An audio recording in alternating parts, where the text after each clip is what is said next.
말씀 고린도전서 9장 13절에서 18절입니다.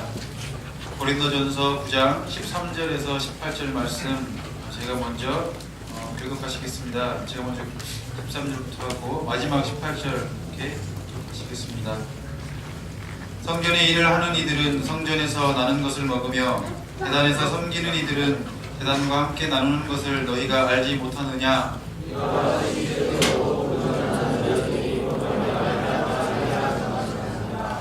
그러나 내가 이것을 하나도 쓰지 아니하였고 또 이 말을 쓰는 것은 내게 이같이 하여 달라는 것이 아니라 내가 차라리 죽을지언정 누구든지 내 자랑하는 것을 헛된 대로 돌리지 못하게 하리라.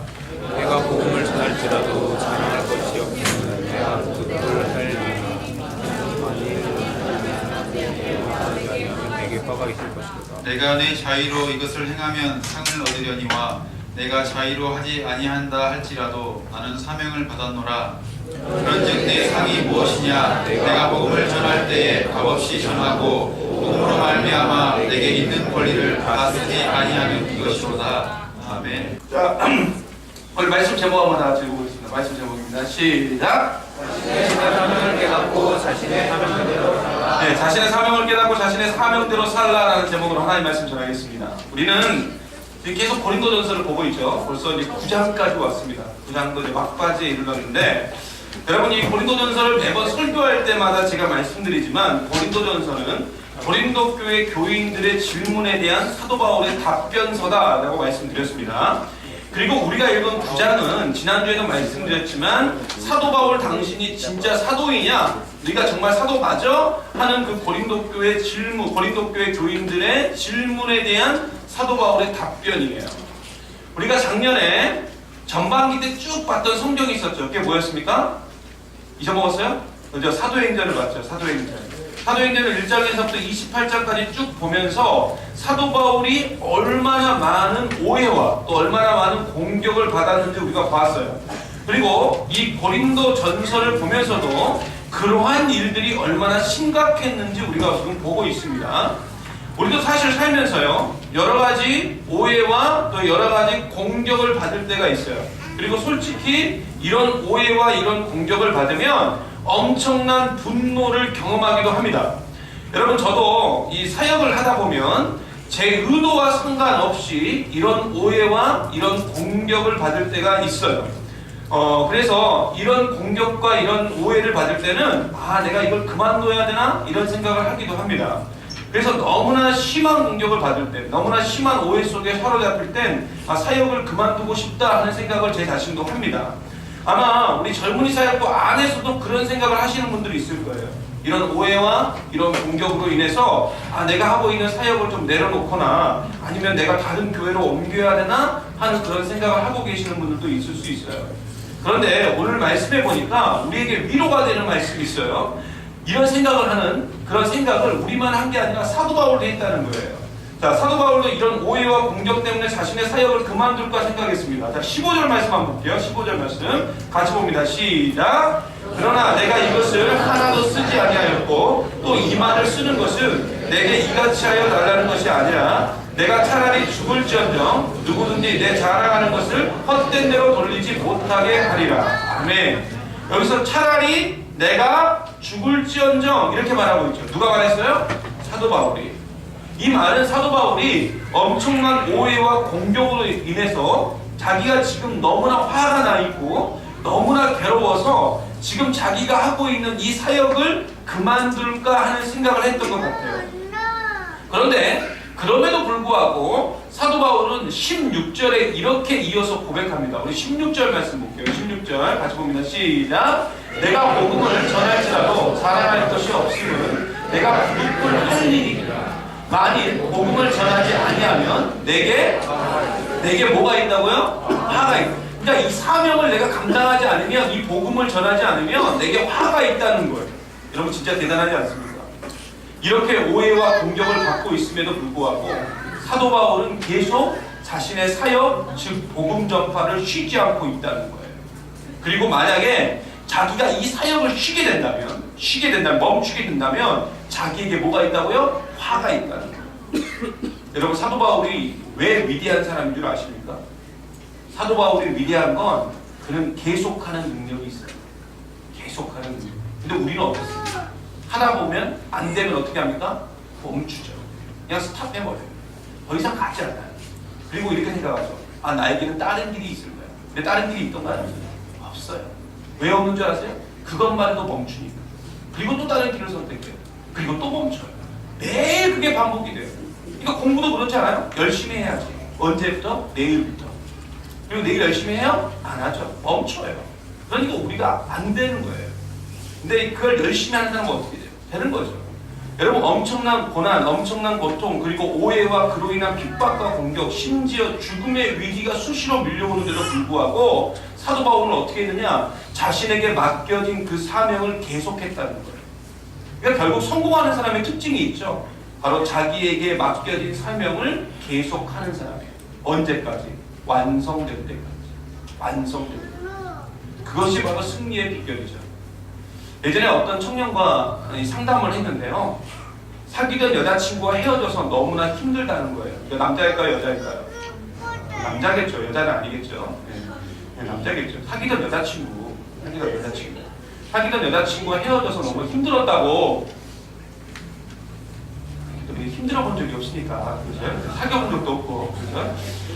근데 이 형제가 아무리 그녀를 잊으려 해도 잊어지지가 않아요. 미워하려고 해도 미워지지가 않더래요. 심지어 같은 공동체 안에서 교제하던 자매인데 매주 주일마다 그녀의 얼굴을 보면 더 가슴이 아프고 눈을 감아도 그녀 생각, 눈을 떠도 그녀 생각뿐이래요. 그래서 저한테 물어본 거예요. 목사님 어떻게 해야 됩니까? 뭘 어떻게 해요? 내가 그걸 어떻게 하죠? 그죠? 저한테 이렇게 상담을 요청해 왔는데 내가 그걸 어떻게 답해 주냐고. 그럼 내가 뭐 다시 사귀라고 그러겠어? 아니면 다른 여자를 소개시켜 주겠어? 근데 여러분 이게 뭐냐면 이게 사랑이에요. 사랑을 해봤어야 느낌이 알아. 뭐 말을 해도 감정도 없고 느낌도 없고 받아들이는 것도 없고. 네. 여러분 이게 뭐라고요? 이게 사랑이라고. 뭐가? 잊으려 해도 잊어지지 않고 미워하려고 해도 미워할 수 없는 것. 그게 사랑이라고. 근데 사명도 마찬가지예요. 사명도 마찬가지예요. 잊으려 해도 잊어지지 않고 미워하려고 해도 미워할 수 없는 게 하나님이 우리에게 주신, 여러분에게 주신 사명이라고요. 그래서 사도 바울은 그렇게 오해와 공격을 받으면서도 또 어디로 가는 거예요? 또 복음 전하러 가는 거예요. 지금도 많은 사역자들이 그 사역이 힘들다는 것을 알면서도 하는 이유가 뭘까요? 그게 사명이에요. 그게 내가 해야 될 일이니까. 그래서 우리 순장님들이 대단한 거예요. 순장님들. 여러분 순장이라는 일 힘들다는 거 다 알아요. 여러분 다 아시잖아요. 그분들도 안다고요. 순장님들도 알아요. 알면서도 하잖아요. 그러므로 여러분의 순장들이 좀 부족해 보이고 좀 연약해 보이고 좀 여러분 마음에 불편함이 있고 내가 생각해도 아무리 봐도 못생겼고 하더라도 격려해 주시고 칭찬해 주시고 더 함께 해 주시라는 거예요. 바로 그때 하나님의 놀라운 역사가 일어나는 줄 믿습니다. 그러면 결국 우리에게 불타는 사명이 있다면 우리가 어떤 난관이 있다 할지라도 계속 할 수 있는 거예요. 왜? 그게 사명이니까. 그게 사명의 특징이니까. 그리고 이런 사명의 특징이 있는데 그게 뭐냐? 절대로 억지로 하는 것이 아니라 하지 않을 수 없는 거예요. 그래서 이 땅에서 가장 능력 있게 사는 사람은 어떤 사람인 줄 아세요? 자신의 사명을 깨닫고 그 사명대로 사는 사람이에요. 그 사람이 가장 능력 있는 사람이에요. 여러분 청년들 중에 가끔 저한테 이런 말을 해요. 목사님 저 신학교 가고 싶은데요. 이런 말을 해요. 그러면 저는 가라고 할까요? 가지 말라고 할까요? 제가 가라고 할 건 아니죠. 저는 가지 말라고 해요. 절대 가지 마라. 가서 뭐 하냐고. 다른 거 하라고. 너 말고 할 사람 많이 있으니까 넌 다른 거 하라고. 그래서 제 말 듣고 다른 데 갔다가 다시 돌아온 친구들도 있어요. 네. 안 하냐고요 지금. 근데 왜 제가 말리는 줄 아세요? 제가 이렇게 죽도록 말려도 가겠다고 하면 그 사람 목사가 될 사명이 있는 거예요. 무슨 말인지 알겠어요? 신학교는 아무나 가는 거 아니에요. 뭐 신학교는 성적이 낮으니까 아무나 가는 줄 알죠. 아무나 갔다 큰 코 다쳐요.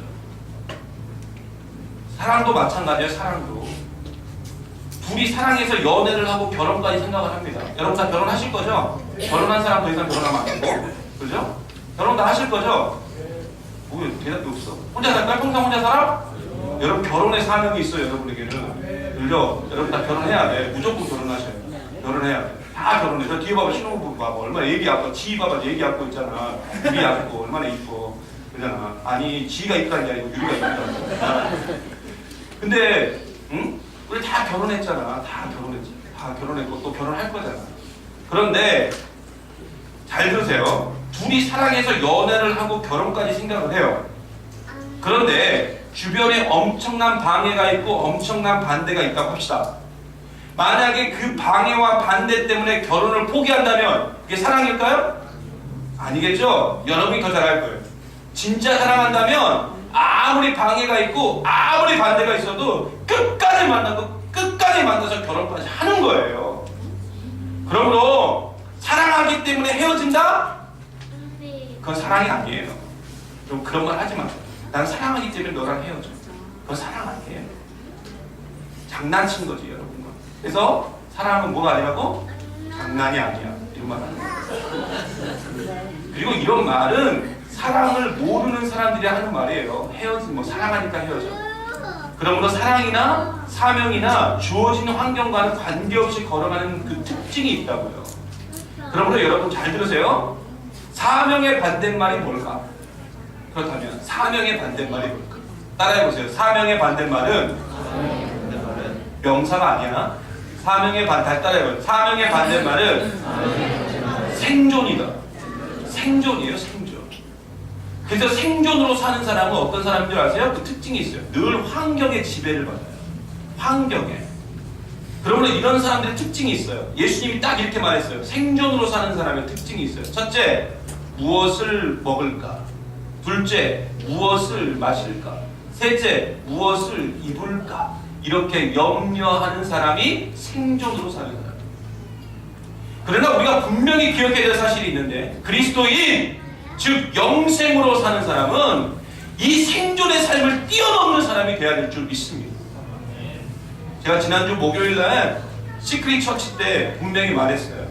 영생이란 뭐냐? 여러분 영생이란 단순히 영원히 사는 게 아니에요. 그러니까 말도 안 되는 영생교 같은 그런 이상 이단이 나온 거야. 영생으로. 영생은 단순히 영원히 사는 게 아니야. 그러면 여러분 지옥에서도 영원히 살잖아. 그럼 지옥 가는 것도 영생이게? 그렇잖아요. 여러분 영생은 단순하게 영원히 사는 게 아니에요. 영생이란 뭐냐? 잘 들으세요. 하나님의 성품을 가지고 하나님이 주신 권세와 능력으로 하늘의 삶을 사는 것, 그게 영생이에요. 제가 뭔 말인지 모르겠는데요. 제가 더 쉽게 설명할게요. 우리가 캄보디아 미션 트립을 가잖아요. 그죠? 여름에는 어디 가요? 농촌 학예 봉사를 가죠? 농촌 학예 봉사를 가요. 근데 그곳에서 생활이 불편해요? 편해요? 불편하죠? 더럽게 불편해요. 그죠? 화장실도 막 진짜 불편하고, 그죠? 다 불편해요. 씻는 것도 불편해, 잠자는 것도 불편해. 그런데도 불구하고 우리는 매년 그곳에 어떻게 합니까? 기어코 가요. 기어코. 미션 트립은 돈을 90만 원씩이나 내면서 가요. 그 고생길로 들어가요. 근데 우리가 그런 불편함을 감수하면서 기어코 가는 이유가 뭘까요? 그곳에서 우리가 영원히 살지 않기 때문에 그래요. 그러잖아요? 여러분 캄보디아 저기 나무집에서 대나무집에서 영원히 살라고 하면 살 수 있겠어요? 못 살죠. 못 살아요. 며칠은 살 수 있겠죠. 그런데 우리가 캄보디아를 가고 농촌 학예봉사를 가가지고 그 불편함을 이길 수 있는 이유가 뭐냐면 며칠만 지나면 집으로 갈 수 있다 하는 그 소망이 있기 때문에 그 불편함을 감수하고 그곳에서 무엇을 먹을까, 무엇을 입을까, 무엇을 마실까 염려하지 않잖아요. 그냥 주는 대로 다 먹잖아요. 여러분 가면. 그죠? 주는 대로 맛있잖아요. 특히 옷 입는 거 봐봐. 옷 입는 거. 미션트리 봉사활동 내내 몸빼바지 하나로 버티잖아요. 근데 이곳에서 몸빼바지 입고 다니라고 교회 오라고 하면 여러분 와요? 올 수 있어요? 절대 못 오죠. 절대 못 입죠. 결국 영생을 받은 자의 삶이라는 건 그거예요. 무엇을 먹을까, 무엇을 입을까, 무엇을 마실까 그런 거 염려하지 않는다는 거예요. 왜? 그게 중요한 게 아니라는 거야 지금. 그리고 영생을 받은 자는 이곳에서의 삶이 중요한 게 아니고 우리는 돌아갈 집이 있어요. 어디? 저 천국에. 그러니까 이곳의 삶이 그렇게 중요한 게 아니라는 거야. 그러므로 이곳의 환경이 천국 백성인 저와 여러분을 지배할 수 있어요, 없어요? 지배할 수 없는 거예요. 그러므로 사명으로 사는 사람은 환경의 지배를 받지 않고 그것을 뛰어넘어서 사는 사람이라고요. 그러니 흔들릴 수 없는 거예요. 주어진 환경을 끝까지 완수하는 거예요. 여러분, 마귀가요, 우리를 흔들기 위해서 많이 사용하는 방법이 있는데 그게 뭔 줄 아세요? 바로 평생 동안, 우리가 일평생 동안 생존에 매달려 살도록 우리를 유도한다고. 그런데 우리가 분명히 기억해야 됩니다. 여러분 잘 들으세요. 생존은 우리의 책임이 아니에요. 여러분이 막 노력하면 잘 살 것 같죠? 여러분이 뭔가 열심히 하면 여러분 1등 할 수 있는 것 같죠? 여러분이 열심히 기말고사 보면 뭐 여러분 장학금 다 탈 수 있을 것 같죠? 여러분이 원하는 꿈, 여러분이 원하는 비전, 여러분이 원하는 남자, 여러분이 원하는 여자 만날 수 있을 것 같죠? 절대 못 만나요. 절대 못 이루요. 그건 우리의 책임이 아니에요. 우리가 노력한다고 해서 우리의 생존이 보장되는 게 아니라고요. 여러분이 아무리 운전을 열심히 해봐요. 나는 안전운전할 거야, 안전운전할 거야 한다고 여러분 교통사고 안 나요? 아니잖아요. 그냥 옆에서 와서 들이받아버려요. 나는 안전하게 운전해도 옆에서 와서 들이받는다고요. 여러분 지금 한국에 많은 사건, 사고가 작년에 있었지 않습니까? 그게 자기가 뭐 열심히 노력한다고 해서 거기서 그 사고에서 내가 뭐 사고를 안 당한다는 보장이 있어요? 없잖아요. 그 생존은 우리에게 달려있지 않다고요. 여러분 마태복음 6장 26절 말씀 보겠습니다. 같이 볼게요. 크게 아주 중요한 말씀이에요. 같이 봅시다. 시작. 공중에 쇠를 몰아 심지도 않고 거두지도 않고 창고에 모아들이지도 아니하되 너희 하늘아버지께서 기르시나니 너희는 이것들보다 더 귀하지 않냐. 자 보세요. 공중에 새를 뭐라 그랬어요? 공중에 새를 뭐라. 나중에 그 뒤에 말씀에 보면 들의 백합화를 뭐라. 근데 그 공중의 새나 그 들의 백합화나 다 누가 키우신다고? 하나님이. 걔네들이 알아서 잘한 게 아니야. 하나님이. 근데 그것이 누구냐? 바로 우리예요. 공중의 새가 누구냐면 우리고 들의 백합화가 바로 나라고요. 나. 내 노력으로 지금까지 온 게 아니에요. 내 노력으로 지금 여러분이 이렇게 건강한 모습 유지하고 있는 게 아니라고요. 하나님이 이렇게 만들어주신 거예요. 할렐루야. 그걸 아시라고요. 제발 좀. 우리의 생존은 하나님께 달려있다니까요. 그래서 누가복음 12장에 나오는 어리석은 부자의 비유를 보세요. 여러분 잘 들으세요. 이 부자는요 평생 잘 먹고 잘 살기 위해서 살았어요. 착한 사람이에요? 나쁜 사람이에요? 착한 사람이죠. 잘 먹고 잘 살기 위해서 살았는데 그러니까 그런 사람이 뭐 대충 살았겠어요? 아니죠. 열심히 살았겠죠. 성실하게 살았겠죠. 부지런하게 살았겠죠. 근데 딱 거기까지라고요. 자신의 노력과 자신의 힘으로 그는 이제 평생 놀고 먹을 수 있을 만큼의 재산을 모았다고요. 더 이상 재산을 모아둘 데가 없어서 심지어 창고까지 더 지어가지고 갖다 집어넣었다고요. 그리고 그가 그날 밤에 야 이제는 내가 이제 평생 내가 놀고 먹을 수 있을 만큼 벌어놨으니까 이제는 내가 이제 평생 먹고 마시고 그냥 즐거워하자 하면서 잠자리에 누웠어요. 근데 그때 하나님이 부자에게 누가복음 12장 20절에 이렇게 말해요. 같이 봅니다. 시작. 하나님이 이르시되 어리석은 자여 오늘 밤에 내 영혼을 도로 찾으리니 그러면 네 준비한 것이 누구의 것이 되겠느냐. 결국 생존은 누구의 영역입니까? 내가 하는 내 영역이에요? 아니에요. 하나님의 영역이에요. 내가 평생 부지런하게 사세요. 부지런하게 사서 많이 모으세요. 근데 그 마지막은 하나님이 결정하신다고. 그러면 우리는 날마다요 하나님이 내게 주신 것에 만족해야 돼요. 날마다 내게 주신 것, 하루하루 내게 주신 것. 그래서 주기도문에 나온 기도문이 뭐예요? 일용할 양식을 주시옵고. 우리가 사는 방법은 다른 게 아니에요. 그냥 하루하루 주어진 하루하루 열심히 살면 돼요. 하나님이 내게 주신 것에 만족하면서. 그리고 그 주어진 자리에서 하나님의 은혜를 구하면서 살면 돼요. 그러면 하나님이 여러분에게 맞는 그 때마다 시마다 필요한 것들을 부어주시고 채워주시고 인도해 주실 줄 믿습니다. 그러므로 우리는 항상 두 가지를 주의해야 돼요. 첫째는 뭐냐? 탐욕. 따라해보세요. 탐욕. 두 번째는 두려움. 여러분 두려움은 우리를 항상 염려로 이끕니다. 그렇지 않습니까?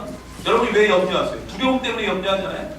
그렇죠? 아직 우리 우리 새내기들 중에 대학이 아직 결정 안 된 친구들 있어요. 정시로 인해서 두려움이 있잖아요. 염려 있잖아요.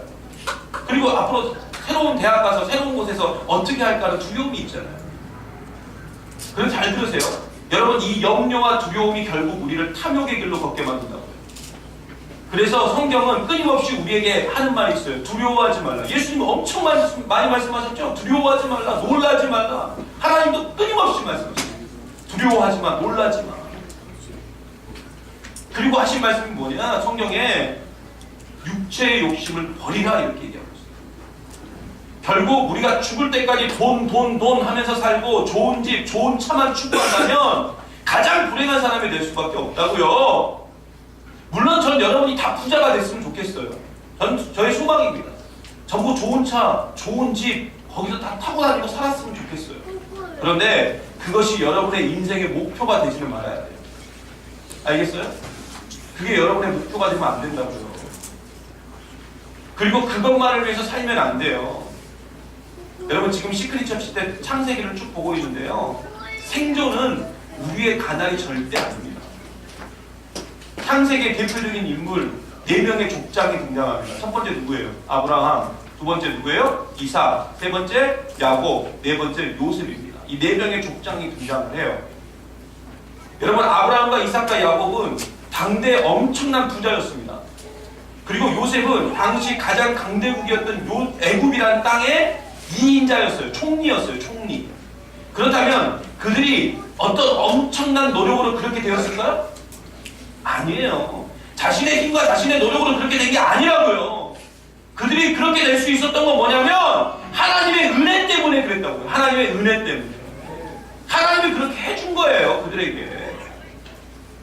그리고 그들은 그것을 깨닫는 순간 자신의 사명이 뭔지를 발견했고 주신 사명대로 살았다고요.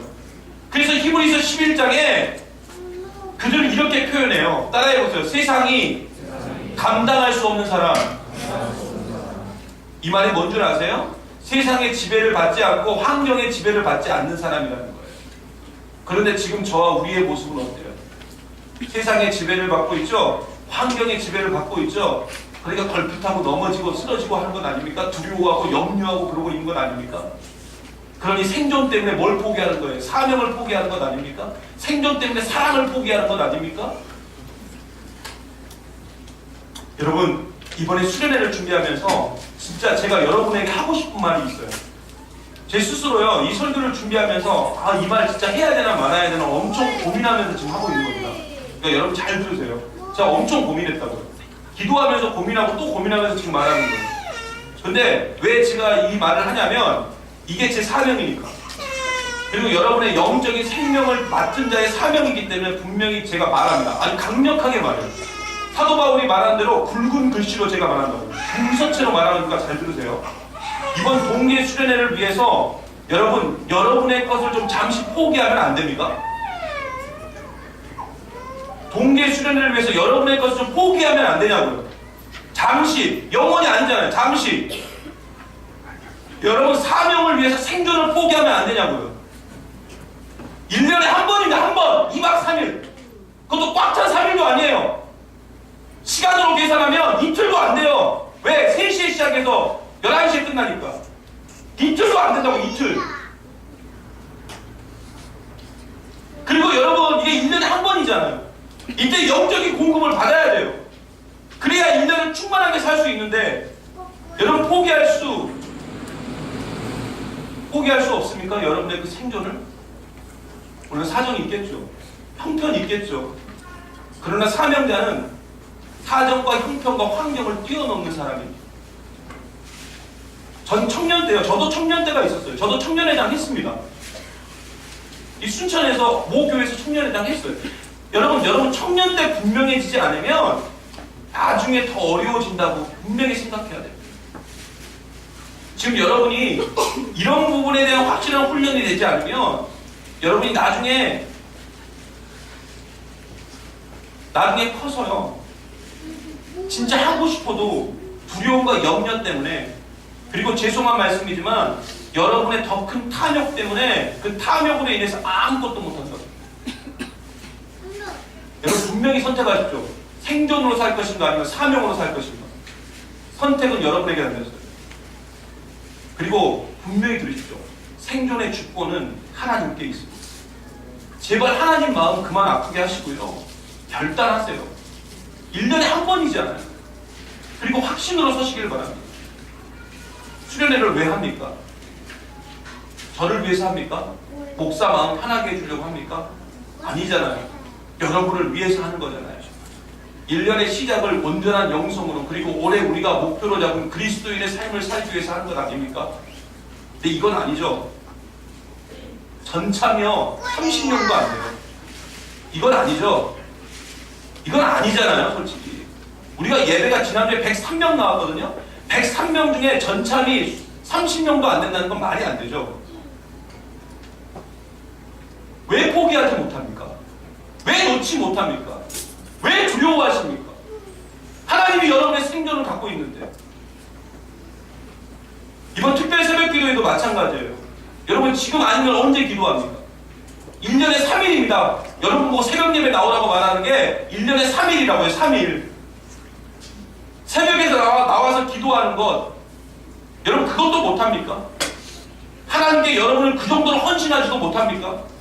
하나님이 왜 우리에게 특세 기간을 주셨을까요? 물론 따로 혼자 기도할 수도 있겠죠.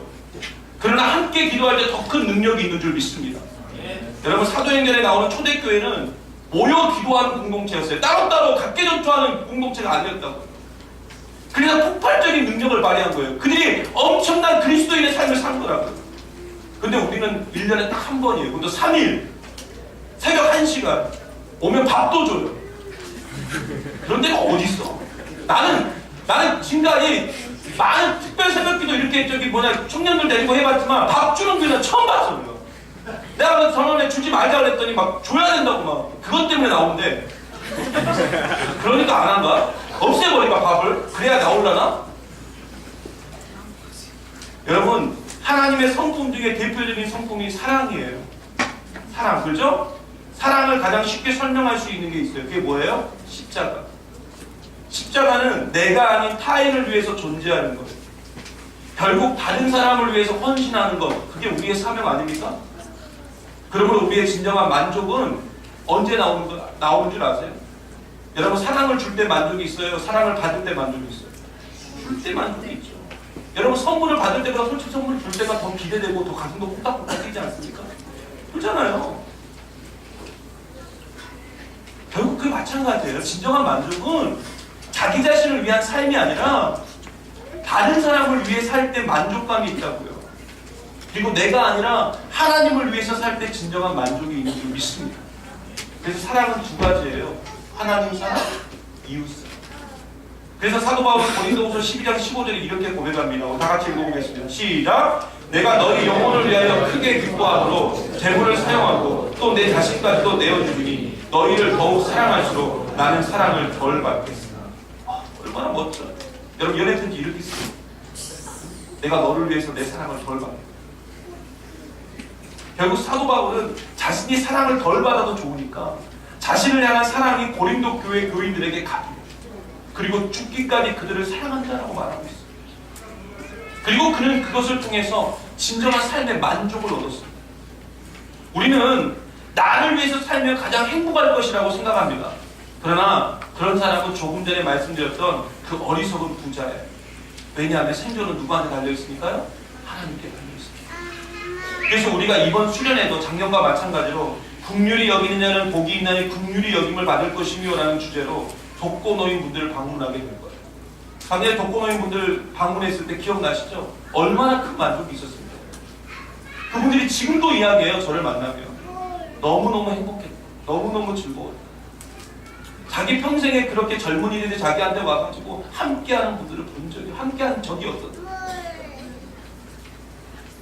몇 주 전에 약 2주 정도 됐나요? 어느 할머니, 할아버지 단둘이 사시는 집에 방문했어요. 이분들이 독거노인이었어요. 서로 따로따로 사셨는데 너무나 외로우셔서 같이 사신 거예요. 우리 교회 교인이세요. 근데 제가 그 집에 방문을 했어요. 방문을 했더니 깜짝 놀랐어요. 텔레비전 화면에 큰 안내 표시판이 떠 있는 거예요. 근데 이 어르신들이 그걸 지우는 법을 모르는 거예요.